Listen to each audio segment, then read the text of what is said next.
Hey guys, and welcome to Anchor to Truth. Today we are diving into chapter 27 in the book of Jubilees. So let's get started. All right, guys, let's do it. Verse 1 of 27. And the words of Esau, her elder son, were told to Rebekah in a dream. And Rebekah sent and called Jacob, her younger son, and said unto him, Behold, Esau thy brother will take vengeance on thee, so as to kill thee.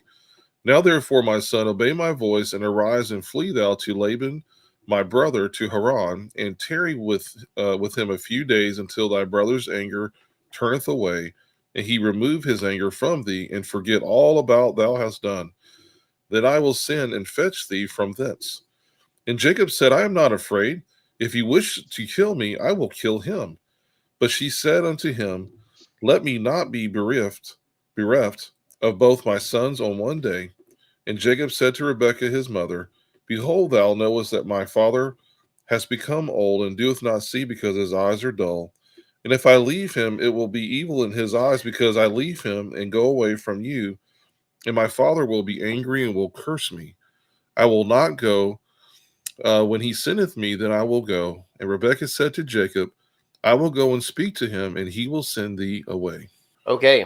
How about in verse 3 where it says, tarry with him a few days until thy brother's anger turneth away. A few days, huh? Brother's anger is still in the mix thousands of years later. Oh, yeah. Yeah, if he only knew. Right? That'd just be a couple days. If he only knew. Yeah, it's funny that we keep seeing this, who does Jacob obey? He's like, well, I'm supposed to do whatever dad said, but you keep telling me to do stuff, and I want to do what you say, but I need to check with dad. And it's this like interesting dynamic of he still knows who's in charge, but he knows that Rebecca is the one who's been speaking on behalf of Abraham and on behalf of the Holy Spirit. So he's like, I hear what you said, and I'm not disregarding it, but he's like, let me just check with dad. I don't want to do anything evil in his eyes. And that's just a really interesting dynamic that even though he knows that Esau was the favorite from dad, even though, Isaac's not always doing the same story as what Rebecca's doing, he still knows I have to go back and check with dad. There's no way I'm messing this up. One, he knows about the inheritance and he knows about the blessing. You turn around and mess that up, well, then what was the point of all this happening in the first place? Yeah. Yeah, and I would go as far as saying that this is also not a disrespect to his mother, Right. This still falls in the category of honoring thy father and thy mother. Mm-hmm. Just making sure, I guess. Yeah, and we see that, we talk about Jacob kind of being a little bit of a, he's the smooth one, he's the pretty son, all those different words that are used. We're kind of like, oh, that's kind of strange.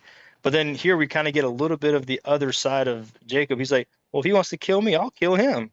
We don't really see that side of Jacob often, especially not this early, where he's like, oh, if it needs to go down, it's going to go down.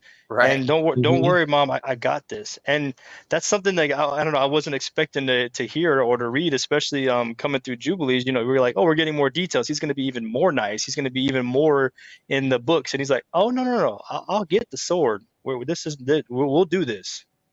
Yeah, I'm glad you brought that up, Jonathan, because what we're going to see later as we read through Jubilees, that Jacob's, he's not just soft skinned and Calgon, taking you away type of guy. This is he's actually a man's man. He's not playing. When he says in here, this isn't just him reacting to what some of it is, you're reacting to what your mom said, but this also is him saying, hey Mom, I'm not afraid of him. If big bro wants to come and bring it, I'll bring it back to him. And so, but as we read through Jubilees and we get further into the stories, we're going to see just how much of a warrior Jacob actually is. Right. And so that's to come. So if you haven't read to that point yet in Jubilees, we're going to get there. But that was a great point. I was going to bring it up myself, that he was like, hey, I'm not afraid. And so when we read the story in the Genesis account, we don't really know. We don't see this side of Jacob. That's why I think we developed this thought of him as being like, he's the guy that's in the tents. He's the mama's boy. He's the, whatever guy, being led by mom everywhere he goes. Hey, mom's like, hey, go in there to see your dad. Hey, go do this, go do that. But what we actually see is that he is actually preparing. He's being prepared, and even then, to take on the role of the patriarch and to take on the role of going forward from here.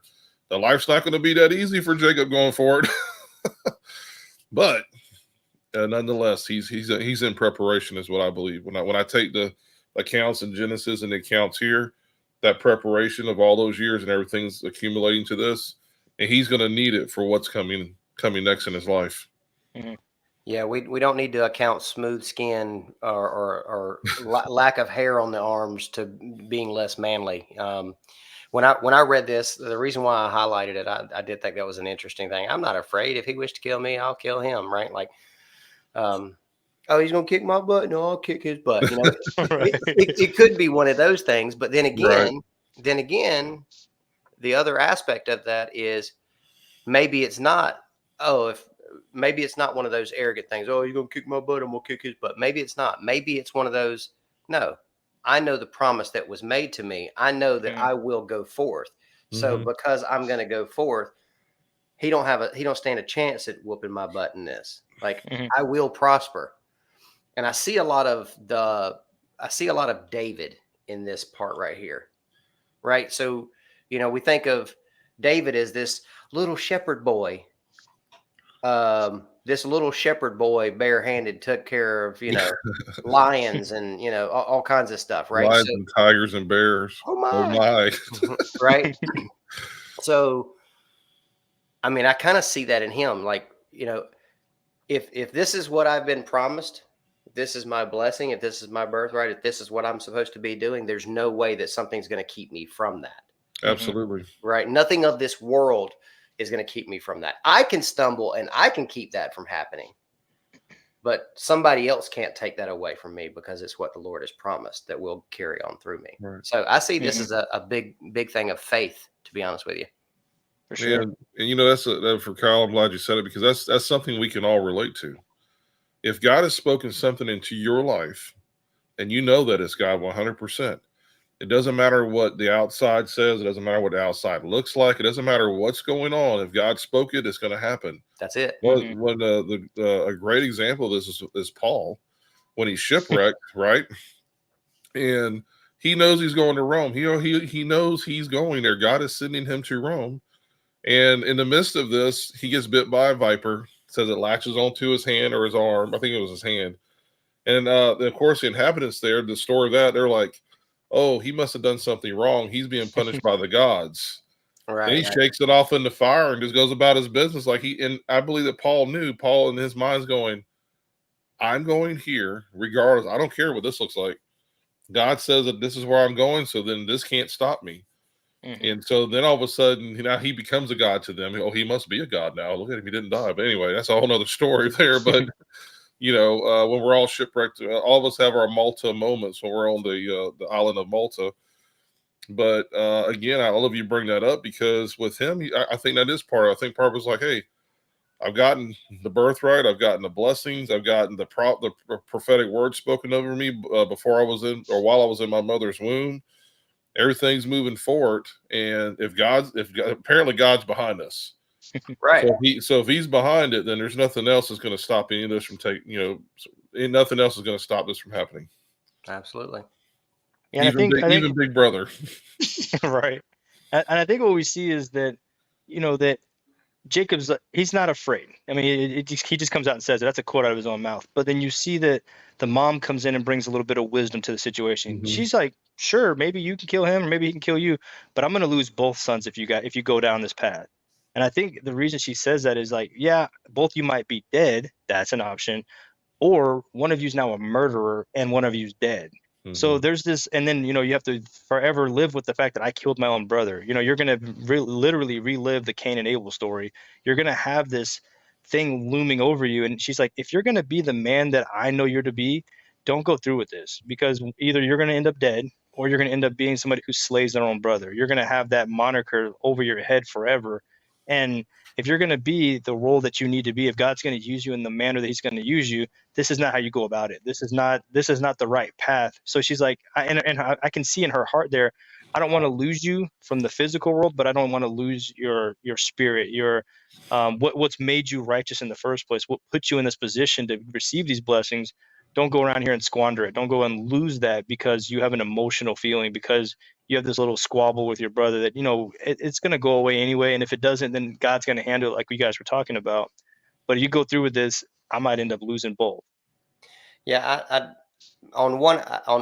I agree with all of that except one aspect, and that is the whole he would be a murderer part. I don't see that as he would be a murderer in that Especially if sense. you're defending yourself. But however, I think all of the other stuff applies very specifically because, if we are in this position, we if we're in this position, we need to let the Lord fight our battles for us, right? So if you're going to continue this walk that you've been in, that you've been training for all these years, if you're going to continue in that path of righteousness, and you're going to have the faith to stand up and say, well, I've got the faith to know that nothing's going to happen to me. He's the one that's going to catch hands, right? Well, then continue that faith on and say, and just let the Lord fight your battles for you. Mm-hmm. So that's where I'm at on it. But yeah, I'll take it.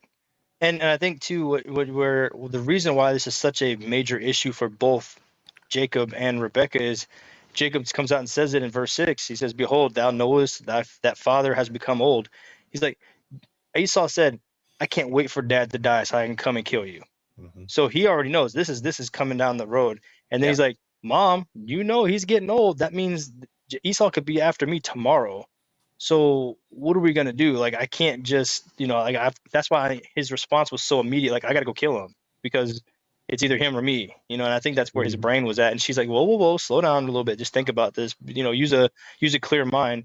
And so he's kind of given us that needed detail, because before we were kind of speculating, like, well, Isaac may be on the way out, or maybe he thinks he's getting old. Here he's like, no, for sure, Mom, look, he's getting old. So his eyes are getting dull. I don't want to, and I also don't want to do any evil in his eyes. I don't want the last thing that he sees is me and brother fighting. So that's a weird kind of, he's trying to do the right thing, but then also protect himself, but then also still follow through the promise. It's this, mental game that he has to kind of play inside his own brain of what's the best. There's good, better, and best. What's best? Because all the options are technically on the table. right. What should I actually walk out? Yeah. And I want to give some props to Rebekah as well, because when we go back to verse 1, Kyle, and it says, "In the words of Esau, her elder son, were told to Rebekah in a dream, and Rebekah sent and called Jacob her younger son." So we know from the previous chapter what that was. He's like, hey, basically Esau was like, can't wait for dad to die so I can kill you, kill my brother. So I want to give props to Rebekah for, through this story so far, with her encounter with the Almighty, with the Holy Spirit, everything she's doing, it's by that guiding hand of a mother right now. And it's by that, because right now we're not hearing that Isaac's having, it wasn't like Isaac had a dream and said, hey, my older son's going to kill my younger son. This is Mom here. So I'm giving props to her that she is intuitive of what's happening here. She is involved here to the point where she's like, now the Holy Spirit is speaking to her in dreams saying, hey, by the way, you didn't hear this, but I'm going to tell you what was said, so that, these actions need to take place next. And so what's awesome here is seeing the loving hand of a mother, and it's not really showing favoritism as much as she's like, she still loves her older son. Right. She doesn't hate Esau. She's not happy with his decisions, but instead of having two sons that are going at it, one of them ultimately dying, she's like, hey, by the way, this is the next step. This is where you need to go. So I just want to give her props on that she's been a very integral part in this story so far in getting to where the next chapter is going for Jacob's life. Joe, I am so glad you brought that up before we moved on to this next section, because yet again, in this part right here, we were just talking about, we're told to Rebekah in a dream. Mm-hmm. We can still see the hand of our Heavenly Father moving in this situation, because think about it. Had Isaac received this dream, the one with the authority to hand down curses or blessings, what would he have said? So I think we can still see the hand of the Most High protecting Esau in this situation by letting it go through Rebekah in the dream instead of Isaac. Yes. That's really cool. Yeah, and I agree. And there's something about a mother's touch. There's something about the way she's handling this, that she's the in-between person between both the boys, and now we're getting ready to read here between her husband, where she's going to be able to go to him and present something to him. So you see to me, this is where Rebecca is kind of that role of the Holy Spirit right now. She's being that mediator in between what's happening here and still creating a peace in this. Because guess what, man? You get some redneck boys in here getting all riled up. Well, he wants to kill me. Well, I'll kill him. Next thing you know, you got this big knockdown, drag out. Poor dad's over there dying anyway. He ain't got no eyesight. He's hearing one of his boys are dead. That would break his heart. Then the whole mess just blows up. And if, just say, Jacob does kill Esau, then that's probably going to hurt his heart. And it's like all this hurt is being avoided because mom's stepping in and just it's that motherly touch. Like, hey, by the way, this is what's going to happen. And she's just helping to guide that to where it needs to go. So props to her. And her role was very multifaceted. Like, like you said, she starts off very like loving and compassionate, kind of moving gently people around so there's no arguments, no dissent. But then in 7, don't worry, Jacob, I got this. I'm going to go talk to dad and he will send thee away. She didn't say he might, I hope, it'd be cool if we agreed. She said, I'm going to go talk to him. He's going to send you away. Yeah. I have my ways. This will get done. So it's a forceful but passive direction that she's saying. She's like, hey, I'm still mom. I'm still going to be loving. I'm some wife. I'm not going to overstep my bounds. I'm not going to break any rules.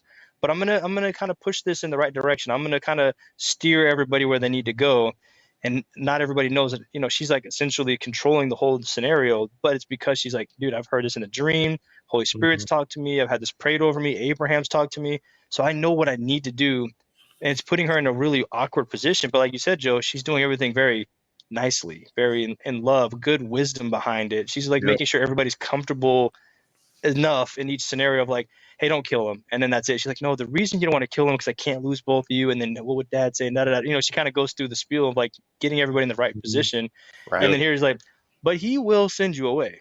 I was like, wow. So she was a little confident in her ability to talk to Isaac. Blessed are the peacemakers. And man, I think there's a lot of instruction we can gain from this as spouses as well as parents in this. A lot of instruction we can take from that. Yeah, amen. Okay, well, let's get into verse 8. Yep. All right, let's do it, guys. All right, in verse 8, it says, and Rebekah went in and said to Isaac, I loathe my life because of the 2 daughters of Heth, whom Esau hath taken him as wives. And if Jacob take a wife from among the daughters of the land, such as these, for what purpose do I further live? For the daughters of Canaan are evil. And Isaac called Jacob and blessed him and admonished him and said unto him, do not take thee a wife of any of the daughters of Canaan. Arise and go to Mesopotamia, to the house of Bethuel, thy mother's father, and take thee a wife from thence of the daughters of Laban, thy mother's brother. And Yahuwah Almighty bless thee and increase and multiply thee, that thou mayest become a company of nations, and give thee the blessings of my father Abraham to thee and to thy seed and after thee, that thou mayest inherit the land of thy sojournings, and all the land which Yahuwah gave to Abraham. Go, my son, in peace. And Isaac sent Jacob away, and he went to Mesopotamia, to Laban, the son of Bethuel, the Syrian, the brother of Rebekah, Jacob's mother. And it came to pass, after Jacob had arisen to go to Mesopotamia, that the spirit of Rebekah was grieved after her son, and she wept. Right off the bat, I notice up here in verse 8, when Rebekah goes to Isaac, she doesn't say, all right, so let me tell you the situation that's going on with the boys, right?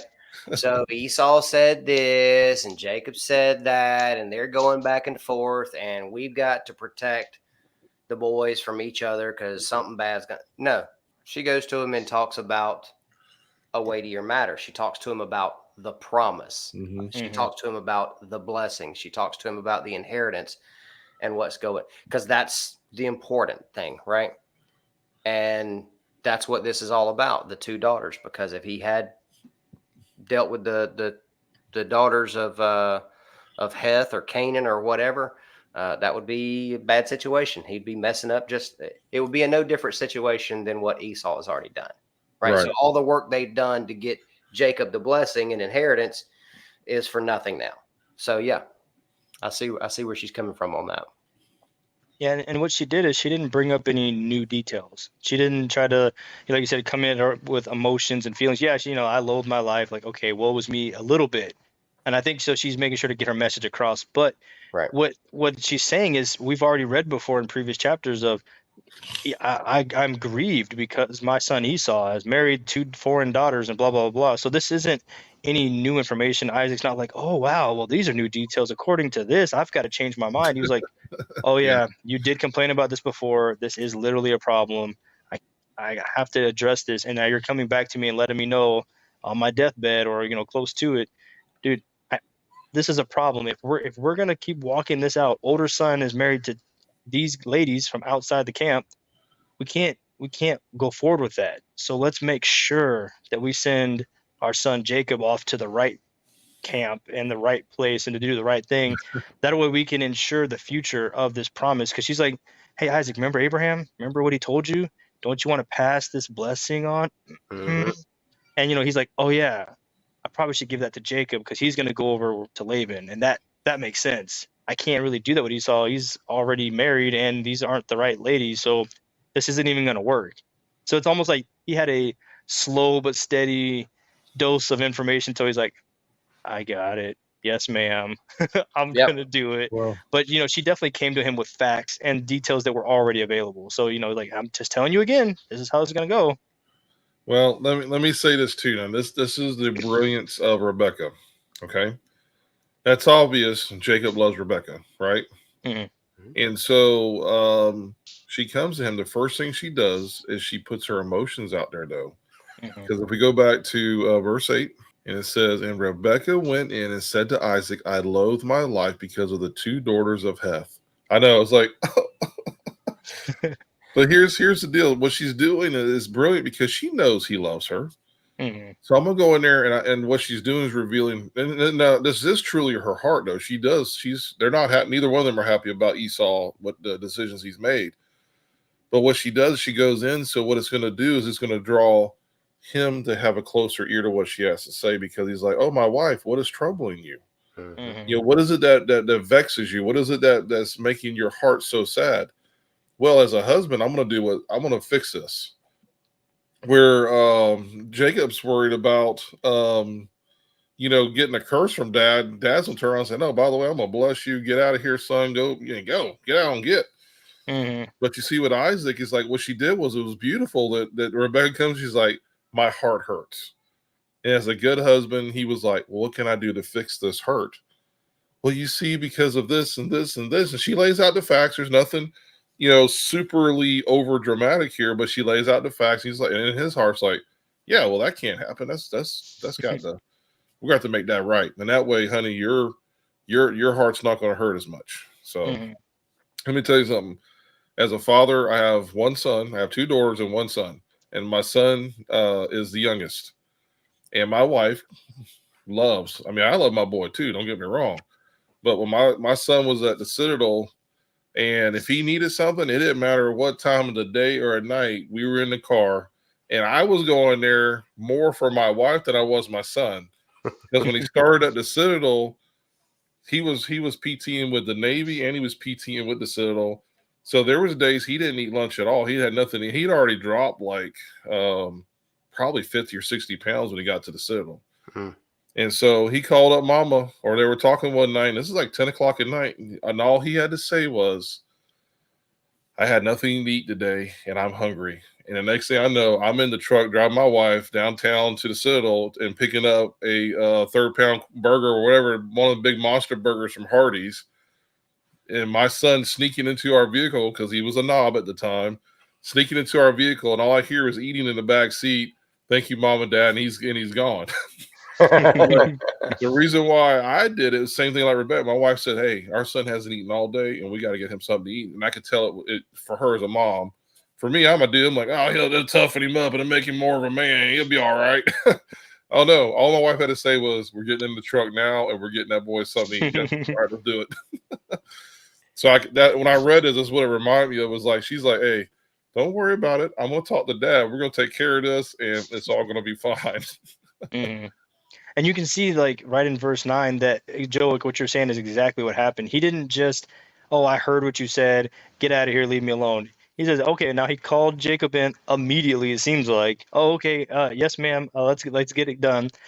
And I'm saying that tongue in cheek. He didn't literally say that, but he calls Jacob over and he says he blessed him and admonished him. And at first, as we're reading that, I'm like, oh, he had something bad to say. He's like, don't do what your brother did. The thing that makes your mama so mad and then makes her heart all messed up. Whatever you do, don't do that. You can do anything else. You can go herd goats forever. Just don't do what Esau did. And so it's just kind of an interesting, follow up of not only did he hear Rebecca and he heard her heart, but he actually walked it out and enacted some action behind it of, okay, yeah, no, yes, honey, you're right. Hey, Jacob, let me talk to you real quick. By the way, you're doing this right. You're doing this good. I'm gonna need you to roll out. But whatever you do not marry Canaanite women. Whatever they're called, wherever they're at, just don't do that. So I thought it was an interesting follow-up conversation that it's, I heard and understood and acknowledged. So let's walk forward with this information. Yeah, and I see some a little more depth to the aspect of the relationship that we can get an example from, something that we can all learn from. Is Rebecca kind of had her way that she went about putting Jacob in the right place at the right time for the blessing and doing all that stuff, right? Kind of behind the scenes. She didn't go into Isaac and say, "Hey, you need to do this." Right. Because this is the promise that was given, and da da da da. So she wasn't nagging. She wasn't telling him what to do. None of this stuff.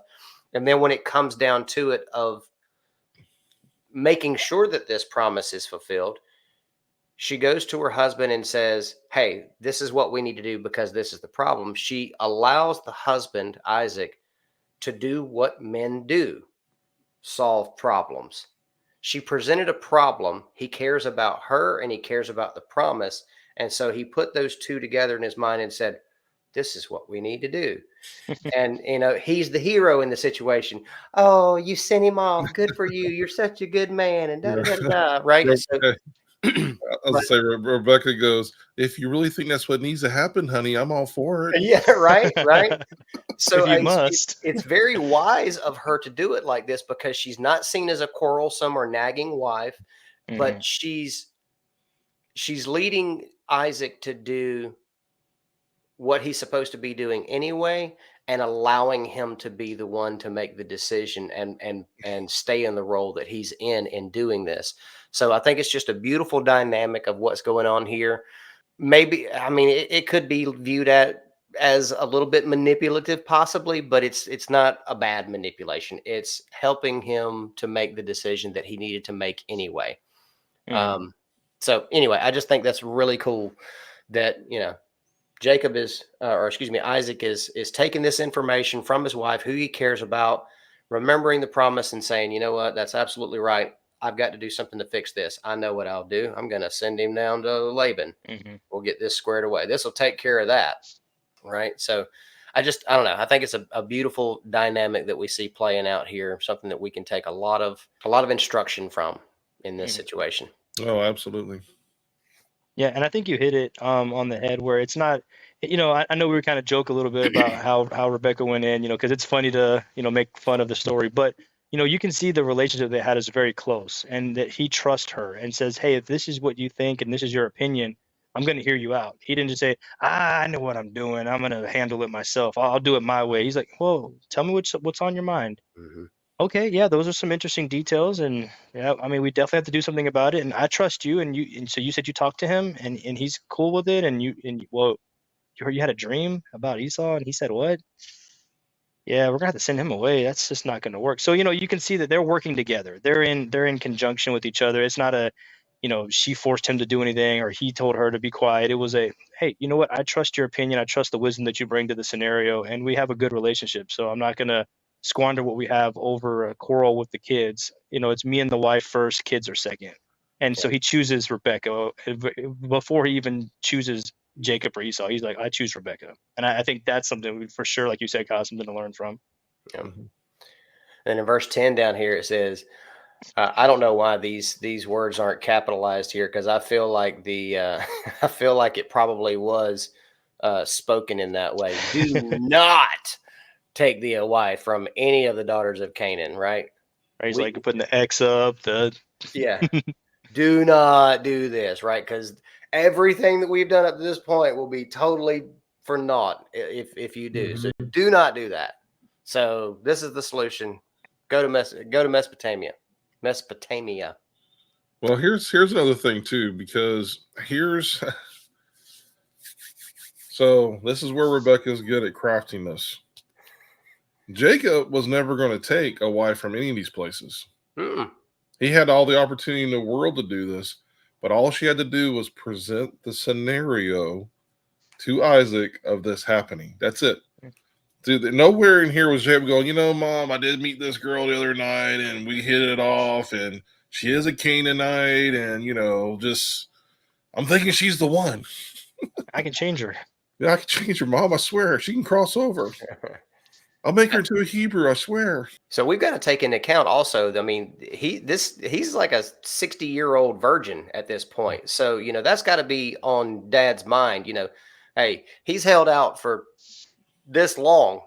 Let's not push the boundaries of this because, he might be considering this in the future. He's done good so far, but, and not taking a wife from this group. Right. But let's not test the fire and see how hot it gets. You know what I mean? Mm-hmm.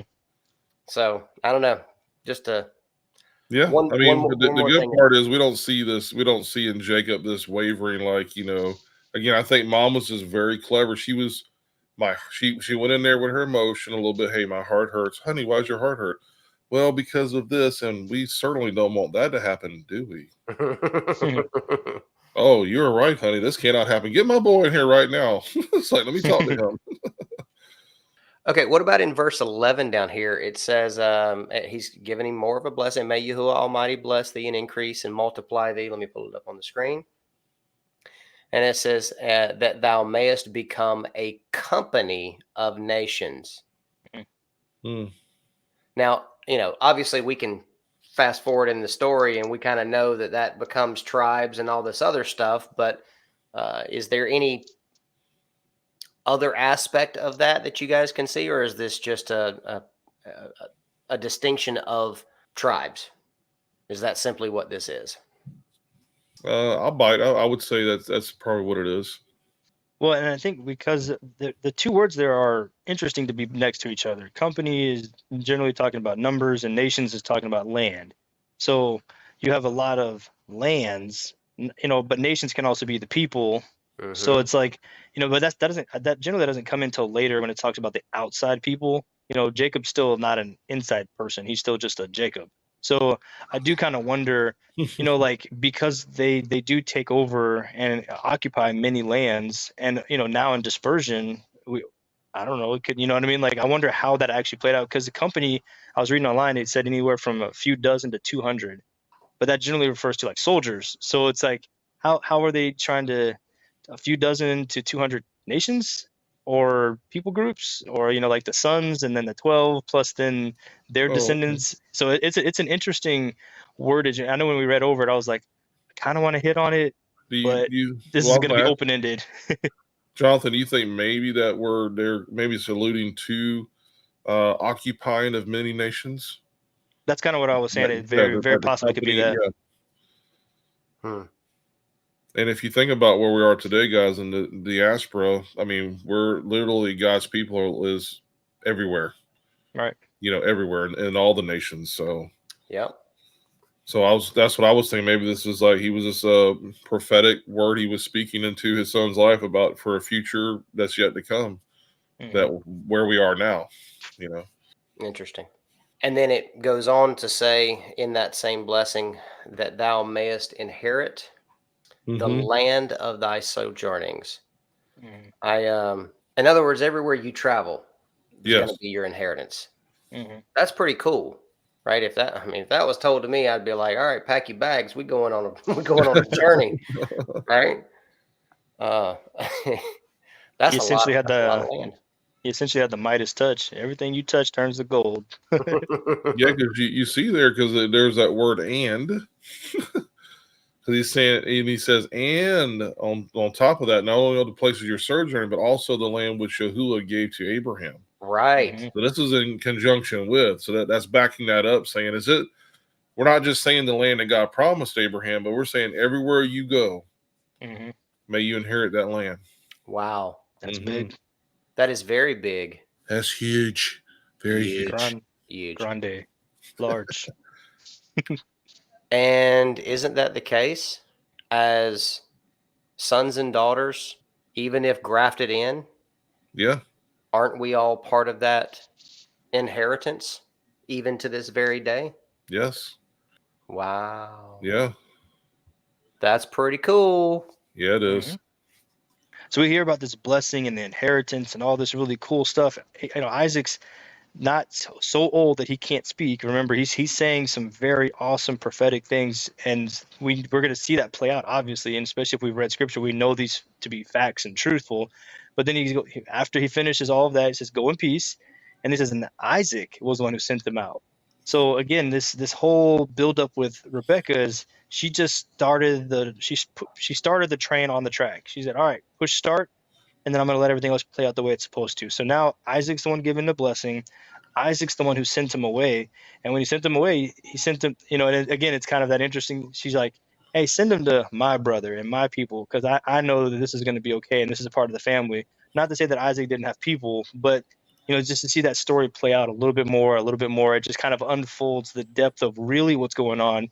And it's like, oh, Isaac, this was your choice. Isaac sent him away after Isaac blessed him and sent it to Laban. So I thought that was really, really cool to see that it actually played out to the fullness of the story. Yep, exactly. And what's funny is Isaac probably thought it was all his idea. Right. Aren't I a smart guy? And Rebecca's just like, good job, honey. Good. Yep. Oh boy. That'll preach right there. I'm gonna make me some more of that savory meat. All right. And in verse 13 down here, it says, and it came to pass after Jacob had arisen to go to Mesopotamia that the spirit of Rebekah was grieved after her son, and she wept. So yeah, I mean, she's the one that's kind of leading this whole thing on the back end to make sure that this happens, but it still is pretty upsetting to her that her son's packing up and moving away, right? And that's a mother's love for you for sure right there. Well, and it's interesting the way it even says it. It says, and it came to pass after Jacob had arisen to go. So this wasn't like she was showing all her emotions and trying to because Jacob's like, well, I love mom. I can't leave with her looking like this. It's almost like she said, I'm going to hold it together and be strong for you and let you know that you're doing the right thing. You're doing a good thing. This is what we've worked toward. So I'm going to kind of give it a minute.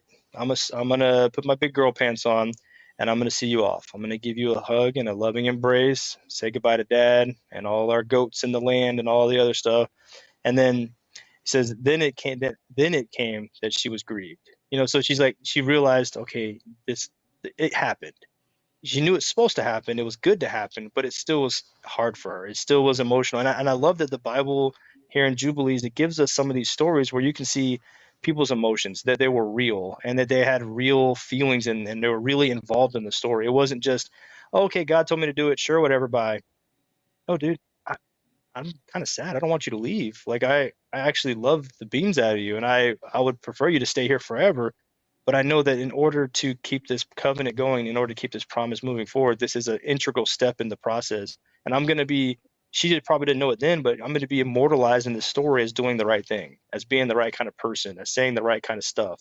And that's huge to see all of that play out, just even in this small little section where it says she was a little bit grieved. She wept.